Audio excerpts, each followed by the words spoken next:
karena saya pengen tahu sebenarnya apa sih yang dimaksud santet itu gitu. Apakah sama dengan sihir? Dan ternyata tidak sama. Jadi makanya ketika saya bilang santet itu yang metode goib tidak ada, bukan berarti saya bilang sihir itu tidak ada, bukan. Karena saya membedakan antara santet dan sihir. Saya mempelajari santet, metode santet itu dari berbagai wilayah gitu. Bukan hanya satu wilayah. Jadi ada teman saya yang di Aceh yang juga belajar rahasia perdukunan, saya tanya perdukunan di sana gimana metode santetnya. Ada yang di Banyuwangi saya tanya juga, ada yang di Jawa saya tanya juga gitu. Jadi memang saya mencari atau mempelajari sesuatu nggak pernah dari satu sumber, selalu dari banyak sumber gitu sih. Apa fakta? Oh iya, kalau ada yang ngancam, sorry itu saya yang ancaman pakai foto saya itu metode santet tingkat anak-anak. Iya, masa punya sertifikasi tapi pakainya metode santet anak-anak. Sudah lama banget yang kayak gitu tuh. Banyak bahkan di live streaming saya tuh ya. Saya kan dulu ada kontrak kerja sama dengan aplikasi live streaming, sering banget tuh. Yang datang-datang itu kalau nggak percaya sini, bagi fotonya ya. Saya bagi fotonya. Minta tanggal lahir saya kasih. Minta nama asli saya kasih. Ya makanya ketika kemarin banyak yang ngetek tuh, "Bang, ini disantet kayak gimana nih?" Saya mau bilang ke orangnya, lain kali kalau mau nyantet bilang-bilang biar saya kasih foto yang gayanya bagus gitu. Masa begini di screenshot, aduh, yang kayak gini gitu. Atau pas begini.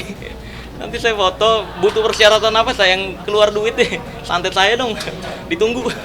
Ya ikuti proses hukumnya aja. Gitu aja sih kalau memang diproses ya. Kalau memang dilanjutkan ya ayo proses hukum aja. Karena ya awalnya memang saya juga nggak mau masuk ke ranah hukum karena tujuan saya edukasi kan. Saya juga awalnya nggak tega. Tapi kalau pihak sana yang memang ngotot mau masuk ke ranah hukum, ya ayo buktikan di ranah hukum. Upaya berdamai ya saya welcome, asal mau jujur aja, jangan mau bodohi masyarakat. Kan dari awal gitu. Dari awal saya nggak pernah tuh memusuhi A, B, C. Saya nggak pernah tuh ngejek pribadi A, B, C. Sumpah demi Allah Azza wa Jalla, saya nggak pernah mengejek pribadi. Yang saya bahas itu apa yang dia lakukan yang menurut saya salah. Penggunaan trik untuk pengobatan, ya kan? Terus berbayar lagi gitu. Terus konsultasi aja berbayar lebih mahal ke dokter daripada dokter gitu. Nah ini yang saya bahas gitu. Atau yang orang-orang yang sok tahu tentang hal goib, kayak orang sakit mah dibilangnya wah disantet.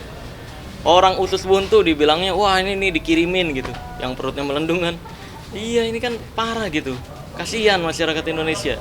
Digituin. Itu yang saya bahas kan.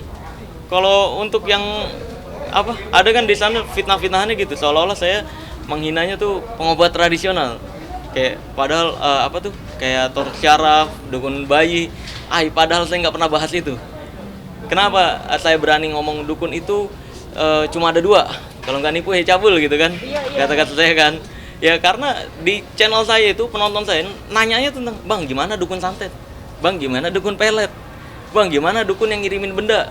Bang, gimana dukun yang bisa ngelihat hal goib?" Dan sebagainya. Nggak pernah ada yang nanya dukun bayi gimana, dukun pijit gimana. Nah, daripada saya ngejelasin dukun santet, dukun pelet, dukun yang bisa melihat hal goib, dukun yang bisa ngirim-ngirim, kan kepanjangan. Iya kan? Makanya saya selalu bilang, dukun itu cuma ada dua, kalau nggak nipu ya cabul. Yang sok tahu tentang hal goib maksud saya itu.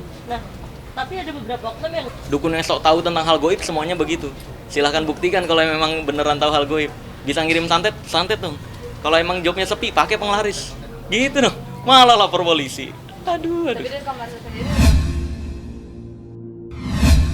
Ya, bagi saya tetap begitu sih. Ya pro kontra itu ada kan. Ketika kita dijajah Belanda juga begitu kan. Ya kan, ketika kita dijajah Belanda, ada yang pro Belanda, ada yang pro ke Indonesia.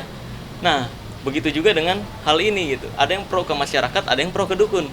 Nah, alhamdulillah saya ingin menunjukkan ke Allah Azza wa Jalla bahwa saya berpihak ke Allah. Saya berpihak ke masyarakat, bukan berpihak ke hal-hal yang sok-sok tahu tentang hal goib semacam itu gitu. Karena memang dalam semua agama kan perdukunan dilarang, tapi percaya hal goib wajib. Maka dari itu beda. Hal goib itu ya percaya Tuhan, surga, neraka, malaikat, sihir, jin dan sebagainya. Itu nggak bisa kita bantah. Hal goib itu ada. Tapi ingat, semua agama juga melarang keras untuk percaya perdukunan. Feedback yang mereka kasih, ya saya berharap bukan malah membenarkan apa yang salah sebenarnya. Tujuan saya kan untuk agar ya udahlah kalau misalkan itu salah, ya tobat gitu loh. Tobat, kan kerjaan halal banyak gitu loh. Kalau memang mau jadi dukun yang beneran, ya dukun yang zaman dulu, bukan yang zaman sekarang. Tahu nggak dukun yang zaman dulu itu adalah dukun-dukun pengobat tradisional, kayak dukun beranak, dukun pijit, dukun ya banyak lagi, dukun totok saraf, dukun gigi, ya kan ada. Itu kan zaman dulu sebutan dukun aslinya. Cuma zaman sekarang dukun ini udah ganti arti. Jadi seolah-olah orang yang sok tahu tentang hal goib. Seolah-olah orang yang bisa ngelihat jin. Orang sakit dibilangnya disantet. Orang putus cinta dibilangnya dipelet. Yang kayak gini ini yang saya bahas. Makanya dukun yang saya maksud itu bukan pengobat tradisional, tapi dukun yang sok tahu tentang hal goib. Itu udah berkali-kali saya jelaskan di channel YouTube saya gitu. Cuma ya memang ada aja orang-orang yang menggoreng seolah-olah yang saya bahas nih pengobat tradisional gitu. Ya biarkan aja lah. Ya itu mungkin ujian kesabaran juga untuk saya. Iya kalau nganggapnya itu hiburan. Saya nggak mempermasalahkan. Hiburan seperti itu dalam dunia magic disebutnya bizarre magic. Bizarre itu hal-hal keajaiban yang seolah-olah disangkut pautkan dengan goib. Saya pribadi sih kalau kayak gitu kan nggak ada yang dirugikan kan. Orang yang mau nonton percayanya apa ya terserah. Nggak nonton juga terserah. Ya itu saya nggak mau permasalahkan tentang hiburan lah. Semua hiburan kan bohongan. Iya kan? Spider-Man bohongan kan? Superman bohongan kan? Nah, saya pribadi nggak mau permasalahkan kalau memang hiburan. Yang saya permasalahkan itu orang-orang yang membuat konten hiburan semacam itu, terus di deskripsinya ditulisin terima transfer penyakit ke kelapa, terima transfer penyakit ke kambing. Nah, terus ujung-ujungnya ketika orang ada yang mau datang konsultasi aja bayar. Nah ini kan yang bahaya. Ini udah bukan lagi hiburan kalau udah kayak gitu. Tapi Benda-benda ya itu banyak di toko alat dukun. Di toko alat dukun banyak. Ya benda-benda biasa, besi-besian gitu. Biasanya kan kayak ada telur koclak yang biasanya ditaruhin. Telur yang kalau di kayak batu berbentuk telur, kalau di kocok-kocok bunyi celok gitu. Jadi memang itu hal umum yang ada di toko alat dukun. Loh itu kan udah terbongkar di podcastnya Dr. Richard Lee kan, krunya ada yang naruhin. Tonton aja di podcastnya Dr. Richard Lee, di situ terlihat jelas krunya yang menaruh. Cuma kalau pas Densu katanya kebetulan yang di bagian itu nggak CCTV nggak sampai ini tersorot gitu, makanya nggak bisa diekspos seperti Dr. Richard Lee yang mengekspos. oke. Iya. Kebohongan publik teman-teman.